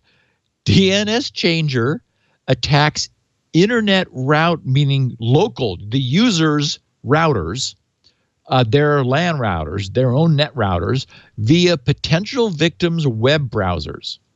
The exploit kit does not rely on browser or device vulnerabilities, but rather vulnerabilities in the victim's home or small office routers. Most often, DNS changer works through the Chrome browser, and of course, we now know that's the majority browser on the internet. So yeah, if it's not multi-browser, you're going to choose Chrome on Windows desktops and Android devices. However, once routers are compromised, all users, remember, because this is changing the DNS, which all devices on the LAN will then use, which is why this is such a devastating attack. All users connecting to the router, regardless of their operating system or browser, are then vulnerable to attack and further malvertising.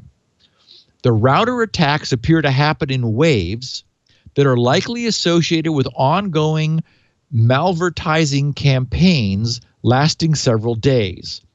Attack pattern and infection chain similarities led us to conclude, they write, that the actor behind these campaigns was also responsible for the CSRF, the cross-site request forgery, Soho farming operations in the the first half of 2015. They write, however, we uncovered several improvements in the implementation of these attacks, including external DNS resolution for internal addresses, Steganography to conceal an AES key used to decrypt the list of fingerprints. These are router fingerprints, the default credentials, and local resolutions. The layout for the commands sent to attack the targeted routers. And get this, the addition of dozens of recent router exploits. There are now 166 fingerprints that this thing recognizes, some working for several router models versus a year ago, 55 fingerprints. They say, for example, some like the exploit targeting the ComTrend ADSL router were a few weeks old, dated September 13th, when the attacker began around October 28th, meaning that there are resources being put into this.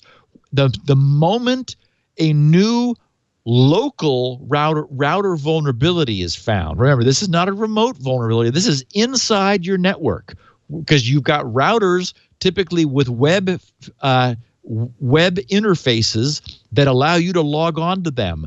This thing figures out which router you've got with 166 different fingerprints and knows the default credentials for logging on to those routers, and then does so. It says, when possible, in 36 cases, the exploit kit modifies the router's network rules to make the admin ports available from external addresses. So it's opening incoming connectivity to your router. They write, exposing the router to additional attacks like those perpetrated by the Mirai botnets. And the malvertising chain is now accepting Android devices as well. So this is what we're up against.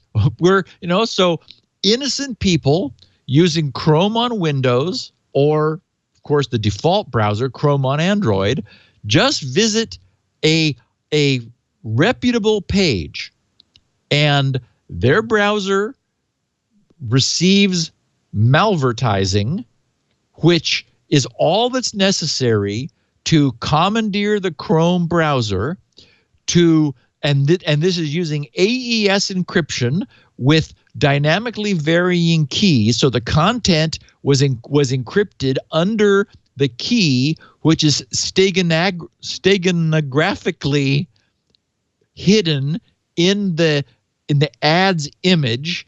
The script that's part of the ad runs in Chrome, parses the least significant bits out of the image to extract the AES key, uses that to decrypt a blob, which looks like random noise, so it doesn't get caught by any advertising blocking anywhere.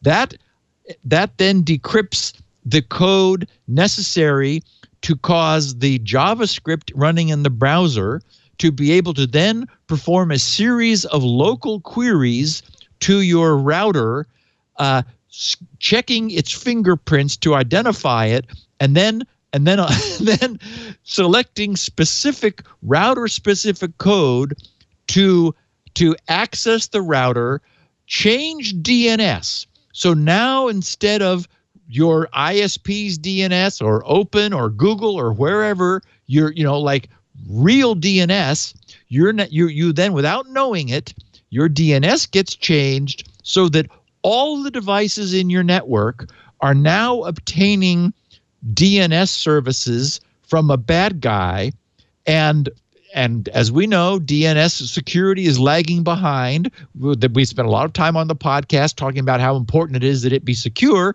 It's, however, lagging behind, and that means that anything you do in your network for as long as this change persists will be looking up IP addresses from illegitimate DNS servers, any of which can then be used to point somewhere else.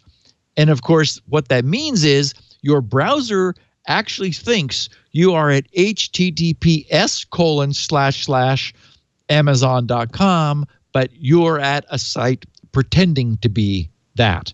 And unfortunately, that then allows them to grab the cookies that your browser provides with its very first query to that site, thinking that it's actually at Amazon, but it's not Amazon picking up your cookies and your authentication at that site, and it just goes from there. So, wow! Again, complexity. We have built an incredibly complex system where by leveraging individual features, each individually, which seem benign, when you put them together in a clever fashion, you pretty much do whatever you want to. And unfortunately, these guys have watched millions of people being subjected to this, and some subset of them being vulnerable. So if nothing else, you may think, I do not need to change the login for my router because I'm sure I'm blocked. I've blocked it from the outside. Only people on the inside can get it. Don't leave it set to admin and password as your username and password, or admin and admin, or whatever it is.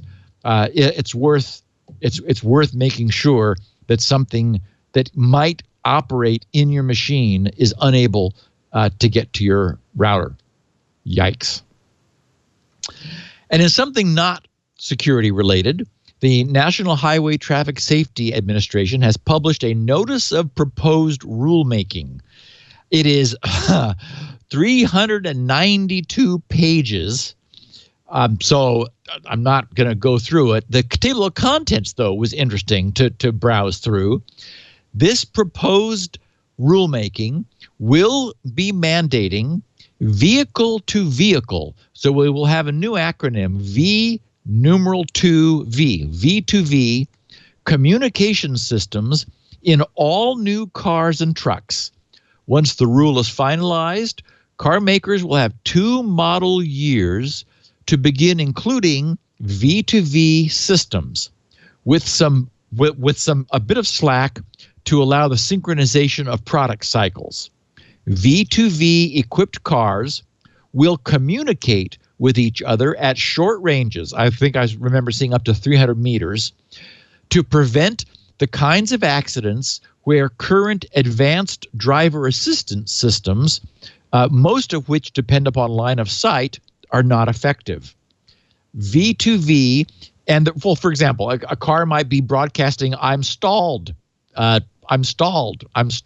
And when you get within range of that would heighten the awareness or alertness, maybe of a human driver or of the auto driving software which is approaching the stalled vehicle. V2V and related vehicle infrastructure. There's another one, vehicle to infrastructure. That's V2I, and they're referring there to things like stoplights. Apparently, we're going to be talking to stoplights before long too.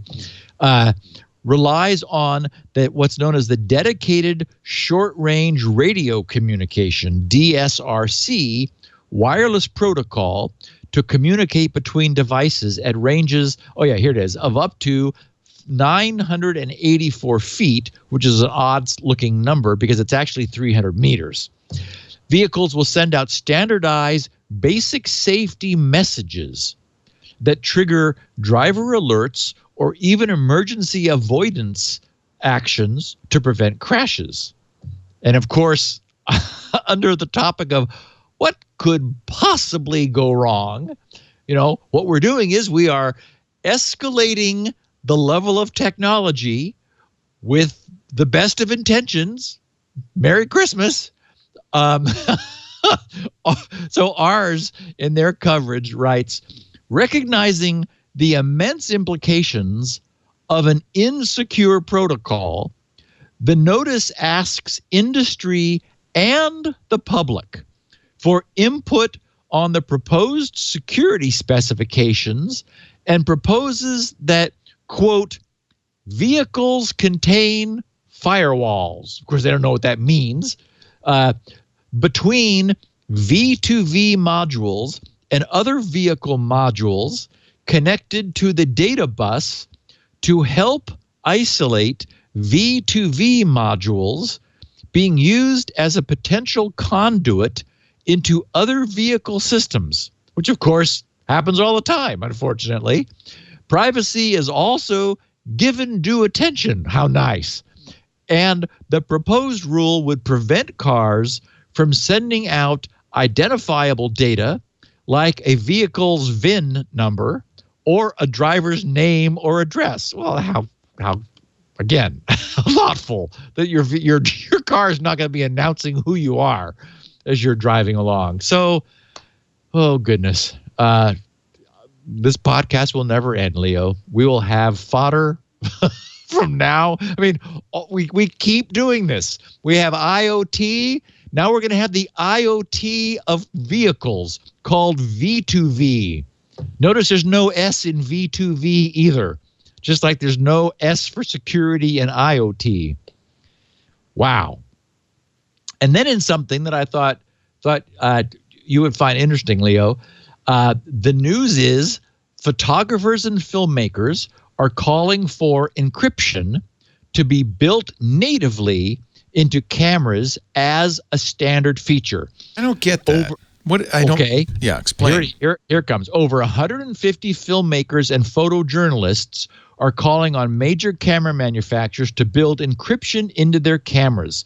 Last Wednesday, Trevor Timm, the executive director of the Freedom of the Press Foundation, wrote, "Today, Freedom of the Press Foundation is publishing an open letter to the world's leading camera manufacturers, including Nikon, Sony, Canon, Olympus, and Fuji, urging them to build encryption into their still photo and video cameras to help protect the filmmakers and photojournalists who use them." The letter has been signed. And by the way, Leo, you ought to pull up the letter. That's the second link here on the page. It's the documentcloud.org letter that shows the signatories to this. The letter is signed by over 150 documentary filmmakers and photojournalists from around the world, including 15 Academy Award nominees and writers, including Laura Poitras, Alex Gibney, Joshua Oppenheimer, and many more. Documentary filmmakers, they write, and photojournalists work in some of the most dangerous parts of the world, often risking their lives to get footage of newsworthy events to the public.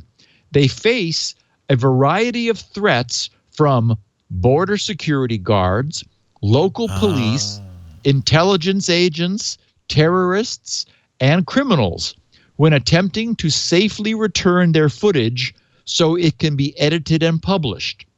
These threats are particularly heightened anytime a bad actor can seize or steal their camera, and they're like left Nicolas Cage. He's a terrible actor. Oh no. Oh, I know what you mean. Bad guys. Although bad actors might want to seize the footage too. I don't know. Bad actors may want to lose the key. They're left unprotected by the lack of security features that would shield their footage from prying eyes. The magnitude of this problem is hard to overstate. Filmmakers and photojournalists have their cameras and footage seized as a rate that is, they write, literally too high to count. Although we do have high numbers. Anyway, the committee... It sounds like it's infinity. You know, well, crypto, those are big numbers. We recite those routinely. The Committee to Protect Journalists, a leading organization that documents many such incidents, told us, quote, confiscating the cameras of photojournalists is a blatant attempt to silence and intimidate them, yet such attacks are so common that we could not realistically track all of the incidents. The unfortunate truth is that photojournalists are regularly targeted and threatened as they seek to document and bear witness, but there is little they can do to protect their equipment and their photos. Camera manufacturers are behind the times compared to other technology companies.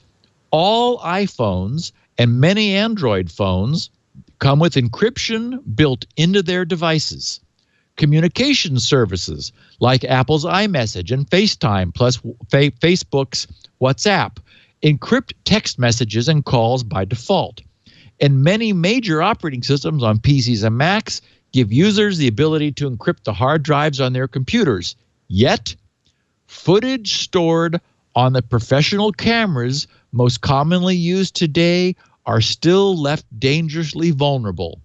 Finding the right way to provide encryption in their products will take some research and development from these camera manufacturers, and we welcome having a conversation with Nikon, Sony, Canon, and others about how to best move forward on this important initiative. However, we're hopeful they will publicly respond with a commitment to building encryption into their products to protect many of their most valuable customers. And of course, we can see where this is going to go. The instant one of them does, they all must follow, because this is obviously an important need and issue for that segment of their cameras purchasers, and they're going to have that bullet point, you know, native military grade encryption, blah, blah, blah, which will soon become, I expect we will see a standard feature in high-end professional cameras. I thought that was really interesting. I hadn't thought about that. Yeah, I hadn't either. Yeah, that makes sense, though. Yeah. Yeah, totally. Yep.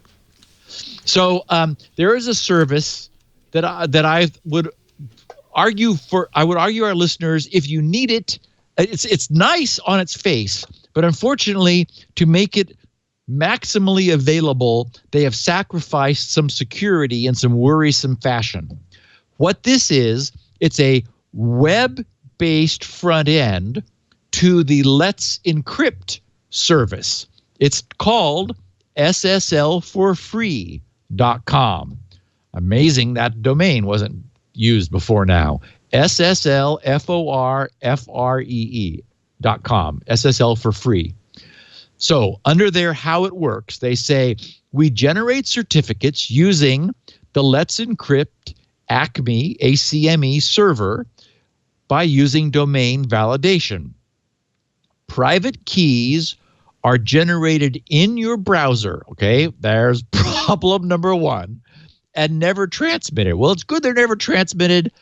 Browsers are just not a place you want a private key for your web server to ever be resident. But they say for modern browsers, we generate a private key in your browser using the web cryptography API. And the private key is never transmitted.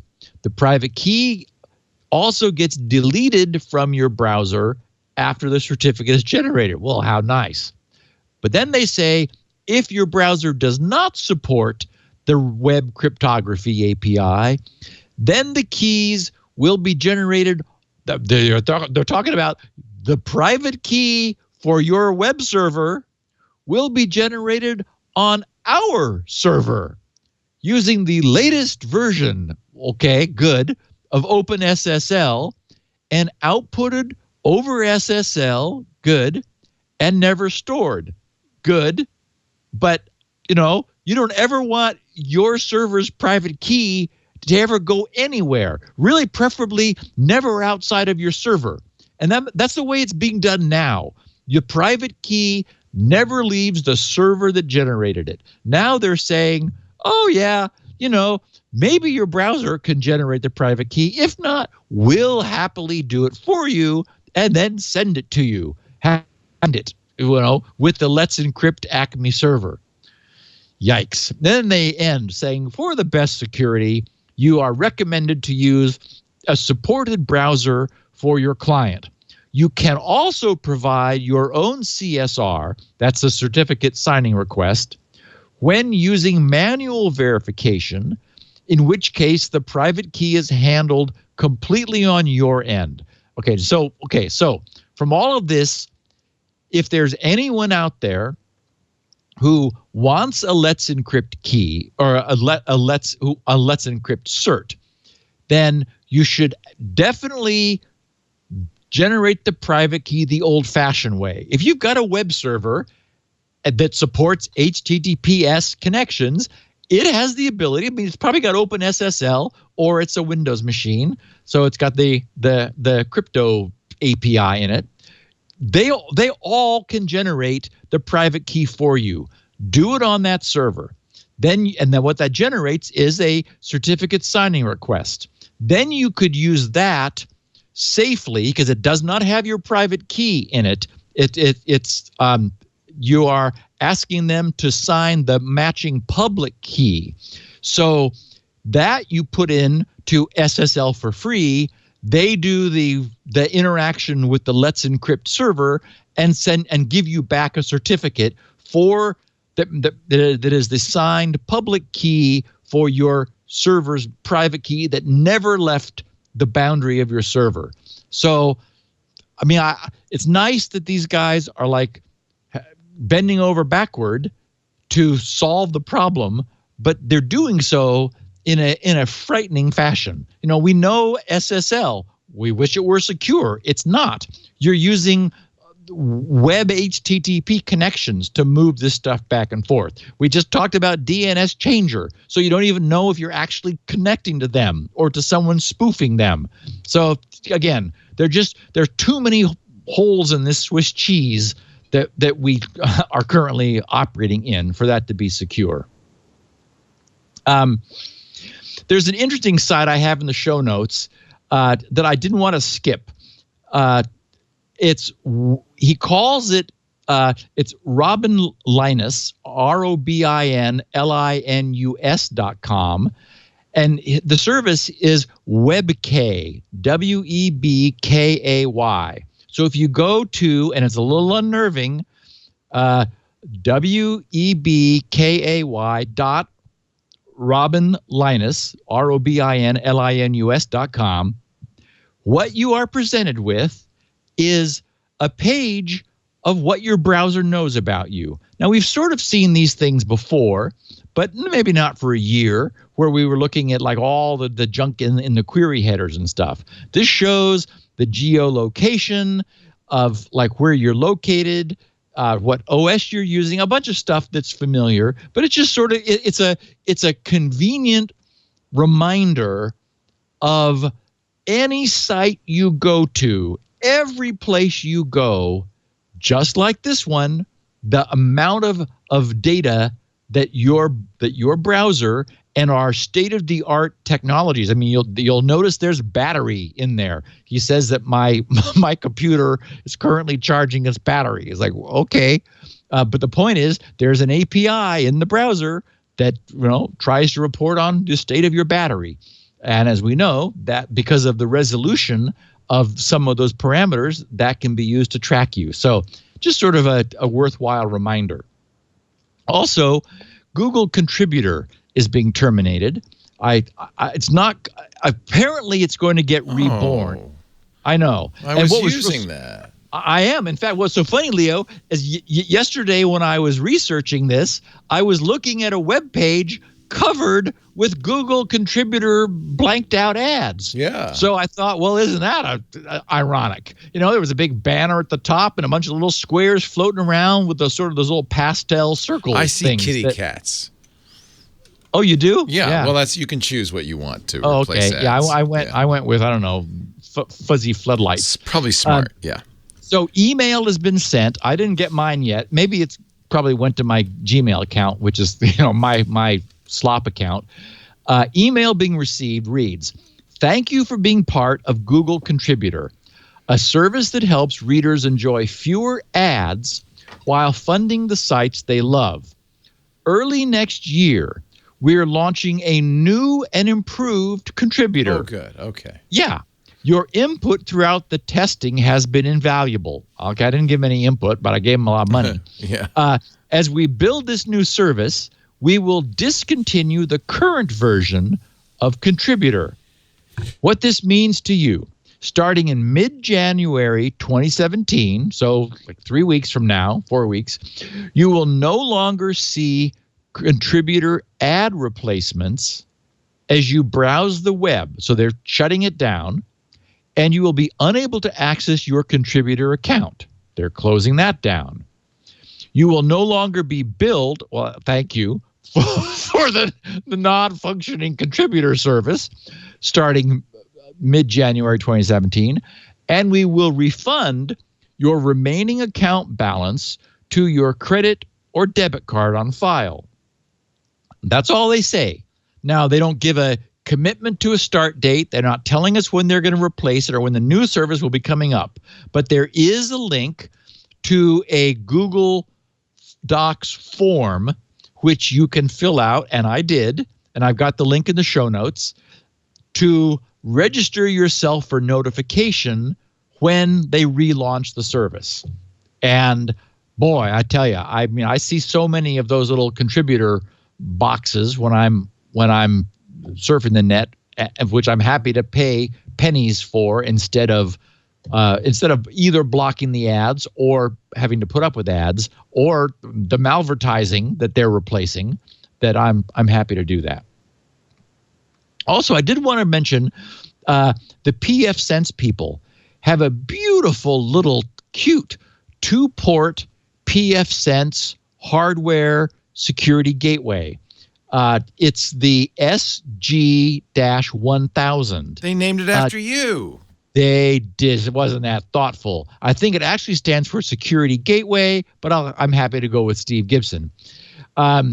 It's it's like the size of a Arduino or a Raspberry Pi. It's just a cute little thing. It's got a WAN and a LAN port and power.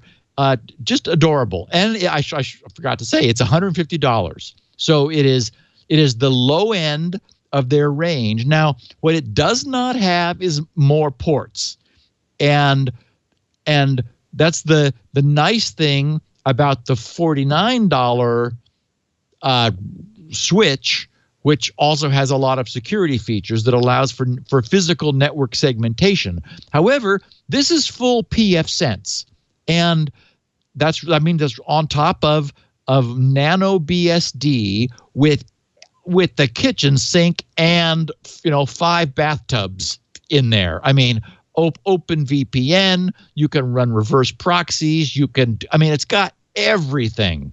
So what you could do, because it also supports VLAN, if you put a VLAN aware switch downstream that is connect its VLAN port to a VLAN aware switch, and those are cheap, those are $20, $30, then that would get that the switch would enforce network segmentation with its multiple ports, so that this cute little Fire Engine Red security appliance does not need more than just its 2 ports.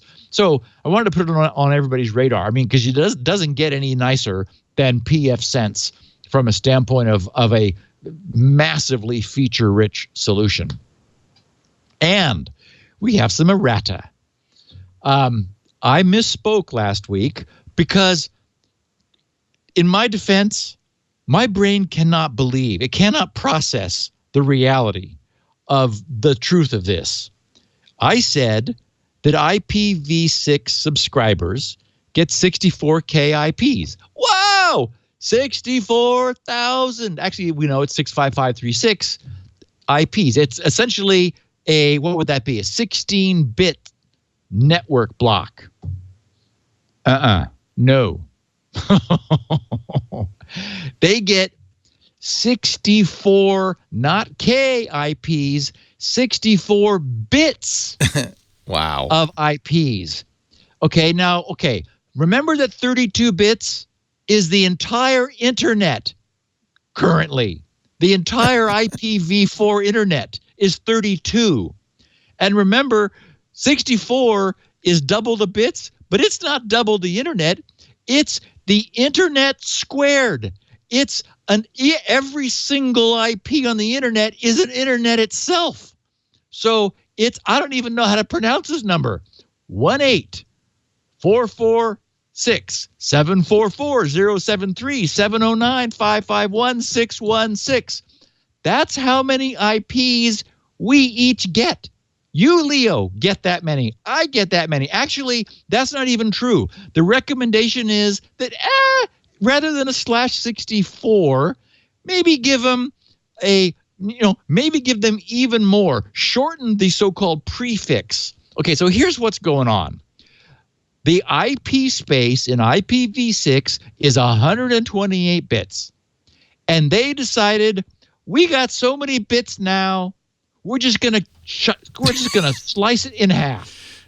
Wow. There's gonna be 64 bits on the left and 64 bits on the right. It's 18 quintillion, 446 quadrillion, 744 trillion, 73 billion, 799 million, 551,616. Light bulbs. That's how many light bulbs you can have. I'm ready. My Internet of Things is going crazy. Yes, 18 and a half quintillion. Oh, light bulbs. Okay, so I'm thinking, okay, this cannot be right. This is nuts. So I go to RFC 3177. Introduction. It's very staid, of course, when you're writing your RFC. There have been, they write, many discussions between the IETF and RIR experts on the topic of IPv6 address allocation policy. Yeah, because, we got more bits than we could ever so we got them to burn. This memo addresses the issue of the boundary in between the public and private topology of the internet. That is, how much address space should an ISP allocate to homes, small and large enterprises, mobile networks, and transient customers. And they say the background, and we're running out of time, so I'll make this quick. The technical principles that apply to address allocation seek to balance healthy conservation practices, okay, I don't see any sign of that, and wisdom, or that, with a certain ease of access. On one hand, when managing a potentially limited resources, one must conserve wisely to prevent exhaustion within an expected lifetime, of the universe. On the other hand, the IPv6 address space is in no sense as limited a resource as the IPv4 address space. And unwarranted conservatism acts as we don't have to worry about that being applied here, acts as a disincentive in a marketplace already dampened by other factors. So, from a market development perspective, we would like to see it be very easy for a user or an ISP to obtain as many IPv6 addresses as they really need without a prospect of immediate renumbering or of scaling inefficiencies. The IPv6. No one could ever need more than 18.5 quintillion IP addresses. Oh, Leo. The IPv6 address, as currently defined, consists of, get this, 64 bits of network number. That is the high left-hand 64 bits identify your network. That is, this is you. That's the public IP, essentially, on the internet. We used to have 32. Now we have 64. So there's also 18.5 quintillion individual networks, and they write 64 bits of host number. That is light bulbs. The technical reasons for this are several, and then they go into it. So they're just going to split the 128 bits in half. Everybody gets their own internet squared in their house. And in fact, it's even worse. I won't go into it any further, but that absolutely is the case. They say they're suggesting in the general case, maybe even give them someone might need multiple internet squared 18.5 quintillion networks. So, why not? We don't want to be bothered with anybody running out of anything ever again. And we run out of time. Not IP addresses, but time. I did want to acknowledge, as I did earlier, the Steganography apparently is a word I've invented for the measurement of steganography, which is the actual word. I did misspeak and talk about, I was talking about a high numbered port, and I said 123, 123. Sharp observers noted that, well, Steve, 123, 123 is a little bigger than 65535. So you would need an extra bit of port numbering for that. So, of course, yes, I meant 12312. Doesn't sound quite as nice. But anyway, so thank you. And somebody who liked our 73 map of the internet had a 1973 map, had a 1977. I've now given these links permanent residence on the link farm, so you can find them, and it's in the show notes. But so this shows 4 years later how the ARPANET has grown, and it's interesting. It's maybe twice the size, so we're not going exponential yet. But it's a nice. Oh, and there is a key on this map verifying that the squiggly line is a satellite link out to Hawaii, and it's also some called Norsar or SAC or something. I don't know. Anyway, so there is that map, and I had a little spin right note about cabling errors, but we'll do that in 2 weeks. And you also have to tell us about the robot. About the robot CAPTCHA. We'll start with that 2 weeks from now. For those who haven't already heard it, next week we're going to play the infamous or famous portable dog killer episode. I guarantee you, I've never heard Leo laugh so long and hard as I was. There's no video of this though, right? It's just audio. Well, we did a video. Is there video? Oh, good. Okay. All right. Good. Yeah, it is a video. So I think everybody will get a kick out of it. You may have forgotten it. You may, if you've got some family around for the holidays. And it had a moral also about sort of an unintended consequences moral. So I think everybody will enjoy it. We'll see you next year.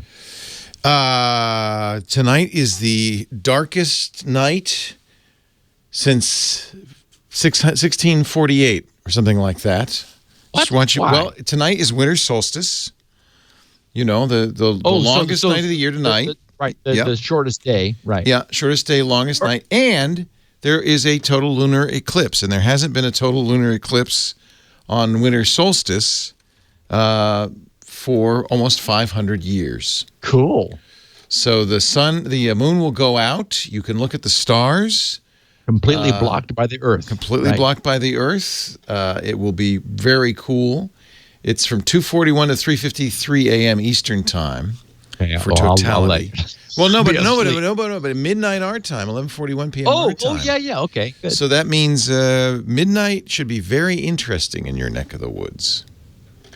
And happy winter solstice to you, Steve. And have a wonderful holiday, and we'll see you in the new year.